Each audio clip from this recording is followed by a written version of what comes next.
français, si on compare les budgets de R&D, 24 milliards d'euros, 80% étant faits par la partie industrielle de l'économie, si on compare cette recherche à la valeur ajoutée générée par l'industrie française, on est devant l'Allemagne.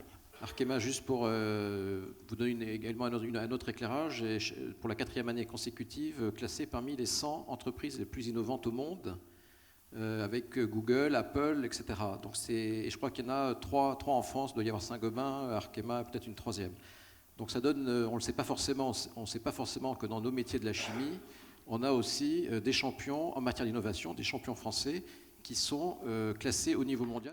Les enjeux, et j'aime pas trop le mot de défi écologique, mais je dirais plutôt les enjeux environnementaux sont pour moi non pas des challenges, mais véritablement des opportunités à l'innovation pour nos industries.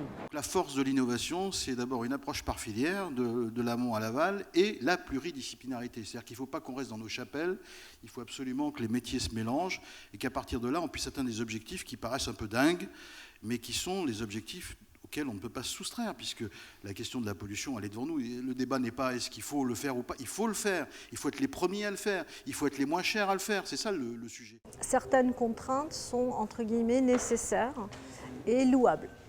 Et c'est important pour les industriels comme nous de savoir y répondre intelligemment.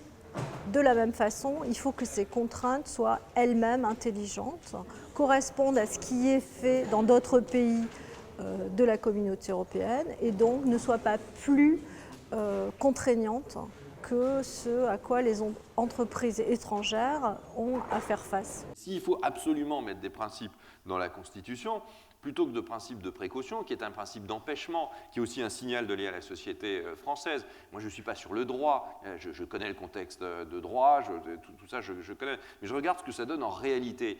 En réalité, c'est au fond un principe qui a totalement débordé de ce qu'on voulait lui faire dire et qui, aujourd'hui, est plutôt un signal donné à ne pas oser, à ne pas bouger, à être immobile, plutôt qu'un principe d'innovation, alors qu'on est dans une société qui a besoin d'innover, qui a besoin d'oser, qui a besoin de prendre des risques.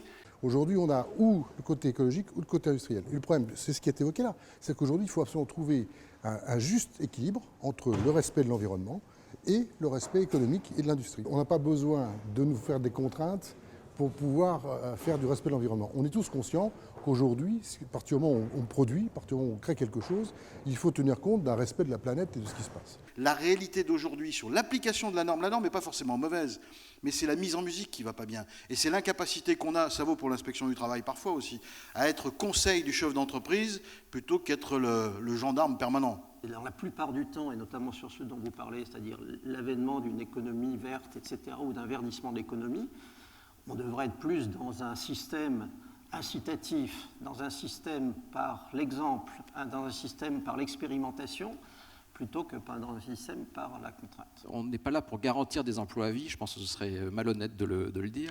Par contre, notre responsabilité, c'est à travers de la formation, à travers de l'accompagnement, s'assurer que si jamais le corps social est amené à évoluer, eh bien on est en mesure de lui permettre de s'adapter et de rebondir. À partir du moment où vous avez franchi le seuil de l'environnement cerise, parce que là l'environnement c'est la cerise sur le gâteau, on vous disait je fais un produit, puis vous avez cerise sur le gâteau et il va respecter telle norme, tel élément environnemental, mais que vous avez introduit l'environnement intrinsèquement dans vos produits, eh bien vos équipes sont hyper mobilisées et ont véritablement envie de créer des produits qui sont réellement respectueux de l'homme et de l'environnement.